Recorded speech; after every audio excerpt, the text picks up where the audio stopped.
बिस्मिल्लाहिर्रहमानिर्रहीम अस्सलामुअलैकुम। इलेक्ट्रिकल ट्यूटोरियल्स.org के जानिब से सिकंदर हैदर आपकी खिदमत में हाजिर है।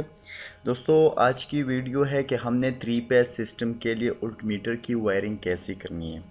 तो 3 फेज सिस्टम के लिए हम उल्टमीटर की वायरिंग जो करते हैं वो दो तरह के करते हैं, ठीक है।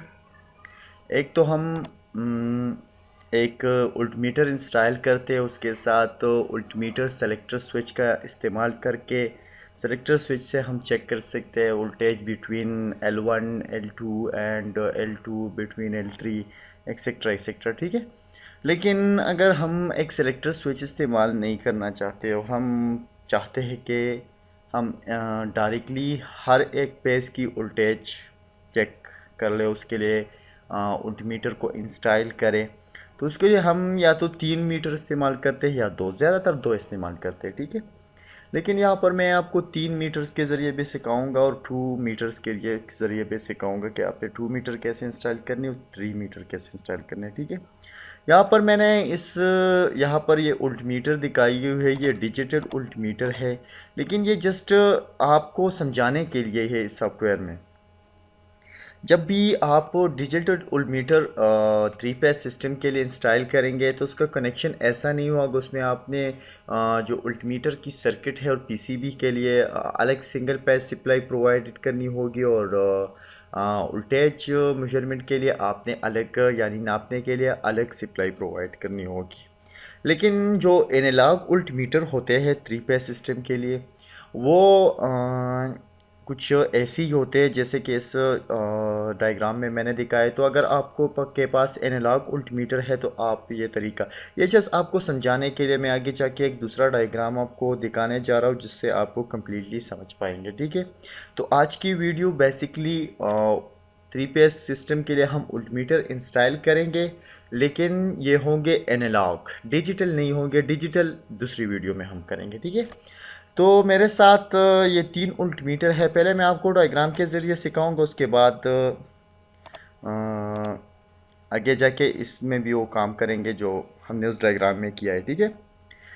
यहाँ पर मैंने एक डायग्राम दिखाया है जिसमें मैंने ये 2 उल्टमीटर दिखाई हुई है एनालॉग। यहाँ पर मैंने इसका एक दूसरा डायग्राम दिखाया, ये भी उसी तरह का कनेक्शन है, ठीक है। तो अब जब दो पेजों के बीच आपने वोल्टेज टेस्ट करनी होगी तो उसके लिए आपको एक ऐसी उल्टमीटर दरकार होगी जो 500 वोल्ट तक का वोल्टेज टेस्ट कर सके। यानी आप एक ऐसा वोल्टेज मीटर इस्तेमाल नहीं कर सकते जिसका कॉइल सिर्फ 300 वोल्ट तक के लिए बना हो, या जो सिंगल पेज के लिए हम जो वोल्टमीटर इस्तेमाल करते हैं वो 300 वोल्ट तक का ही मेजरमेंट कर सकते हैं, नाप सकते हैं। उसके बाद अगर हम ज़्यादा वोल्टेज फराहम करेंगे तो उसका कॉइल चल जाएगा, ठीक है। अब यहाँ पर ये जो हम 3 फेज सिस्टम के लिए वोल्टेज मीटर इस्तेमाल करते हैं वो कुछ यूँ नज़र आते हैं, एनालॉग टाइप। तो इसमें 0 से लेकर 500 वोल्ट तक का टेस्टिंग कर सकते हैं हम। लेकिन ये ऐसा नहीं कि हम तीनों पेजों की वोल्टेज एक ही मीटर से टेस्ट करेंगे, नहीं, हम 2 पेजों की वोल्टेज टेस्ट कर सकते हैं 1 मीटर से, ठीक है। तो हम कह भी सकते हैं कि ये 2 पेज वोल्टमीटर है, ठीक है। इसका कनेक्शन बहुत ही सिंपल है। इसमें आपको पीछे 2 टर्मिनल मिलेंगे। आपने जस्ट एक पेज एक के साथ, दूसरा पेज दूसरे के साथ, यानी एक गर्म तार एक के साथ, दूसरा गर्म तार दूसरे के साथ कनेक्ट करना है।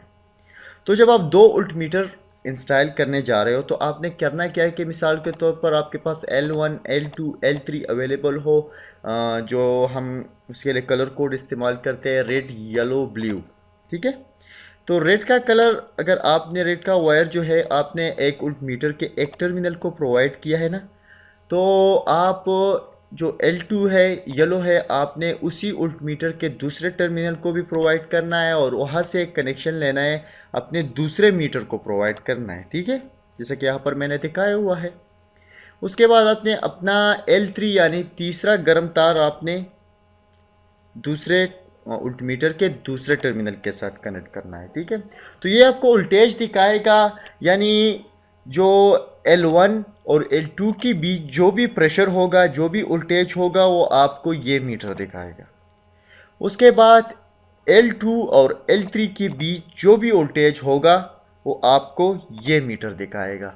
अब उस L1 और L3 के बीच क्या वोल्टेज है ये आपको नहीं दिखाएगा, लेकिन फिर भी आप इससे अंदाज़ा लगा सकते हैं। मिसाल के तौर पर L1 और L2 के बीच आपके पास 440 वोल्ट है, और L2 और L3 के बीच भी आपके पास 440 वोल्ट है। तो ये L1 जो L2 के साथ 440 वोल्ट बना रहा हो, ये L2 जो L3 के साथ 440 वोल्ट बना रहा है, तो इसका मतलब है कि अगर हम L1 और L3 की वोल्टेज टेस्ट करेंगे तो वो भी हमारे साथ 440 वोल्ट ही बनाएगा। बात समझ में आ गई? अब चलते हैं हम 3 मीटर के ज़रिए आपको समझाने की कोशिश करते हैं, ठीक है? जिसको ये कनेक्शन ज़्यादातर हम यही कनेक्शन इस्तेमाल करते हैं, 2 मीटर इस्तेमाल करते हैं। आप 3 मीटर भी लगा सकते हैं, लेकिन 2 बिल्कुल बेस्ट है। मैंने तो आपको पहले भी क्लियर कर दिया, अगर L1 और L2 के बीच, रेड और येलो के बीच आपके पास 440 वोल्ट प्रेशर है, और येलो और ब्लू के बीच आपके पास 440 प्रेशर है, तो आपको ब्लू और रेड के बीच वोल्टेज टेस्ट करने की कोई ज़रूरत नहीं है, क्योंकि अगर ये रेड तार येलो तार के बीच आपको 440 वोल्टेज फराहम करता है, तो ये येलो ब्लू के बीच भी तो 440 बना रहा है ना। तो ये ब्लू, ये इस रेड वायर के बीच भी आपके पास के वोल्टेज जो होगा वो भी 440 वोल्ट होगा।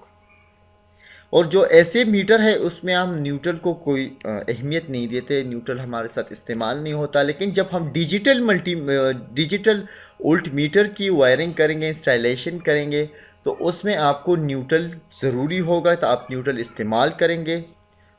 आगे जाके हम स्टेप बाय स्टेप करेंगे ये सारी चीज़ें। अब चलते हैं इस डायग्राम की तरफ, ठीक है? यहाँ पर ये 3 वोल्ट मीटर दिखाई, ये सारे डिजिटल है, लेकिन रियल में डिजिटल का कनेक्शन ऐसे नहीं होता। ये आपको एनालॉग, बस आप इसको एनालॉग पर्स करें कि एनालॉग मीटर है, ठीक है? तो ये 1 वोल्ट मीटर, ये दूसरा वोल्ट मीटर, और ये तीसरा। मैंने यहाँ पर स्विचें इसलिए लगाई हुई है कि आपको समझा सकूँ।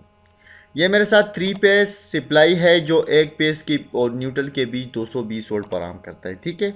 और ये इसका न्यूट्रल है, और ये L1, L2, L3 है, ठीक है? तो करना क्या है कि मुझे L1 से सप्लाई लेनी है। मैंने जस्ट इस स्विच को इसलिए प्रोवाइड किया, या ठीक है, मैंने स्विच को प्रोवाइड किया, L1 इससे कंट्रोल किया है। मैंने यहाँ पर इस वोल्ट मीटर को प्रोवाइड किया है। अब L2 मैंने इसको प्रोवाइड किया, और इसको मैं ज़रा चेंज कर लेता हूँ कलर इसका, मैं येलो रख लेता हूँ, क्योंकि ये L2 जो है येलो से हम ज़ाहिर करेंगे। उसके बाद इस स्विच से मैंने लिया, असल में हम ये स्विच इसलिए इस्तेमाल करें ताकि मैं इसको आपको समझा सकूँ कि आपने कनेक्शन कैसे करना है। ये भी मैं येलो कर लेता हूँ, और उसके बाद ये कनेक्शन भी येलो हो गया। तो ये हमारे साथ L1 और L2 के बीच सप्लाई दिखा गया, ये वोल्ट मीटर। अब L2 और L3 के बीच कैसे दिखाया गया सप्लाई, ठीक है? हमने यहाँ से सप्लाई लेनी है। इस स्विच को प्रोवाइड इसलिए किया ताकि मैं आपको समझा सकूँ, और मैंने इसको ये प्रोवाइड किया है। तो इसको मैं ब्लू कलर दे देता हूँ,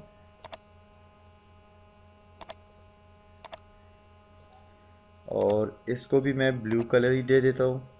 तो हमारे साथ रेड येलो ब्लू कंप्लीट हो चुका है। अब आगे चल के हमने इसको क्या देना है, इसको रेड कलर देना है, इसके साथ कनेक्ट करना है। तो अब ये वोल्ट मीटर जो होगा, ये पहला वोल्ट मीटर हमारे साथ L1 और L2 के बीच वोल्टेज दिखाएगा। ये जो वोल्ट मीटर है ये हमारे साथ L2 और L3 के बीच वोल्टेज दिखाएगा।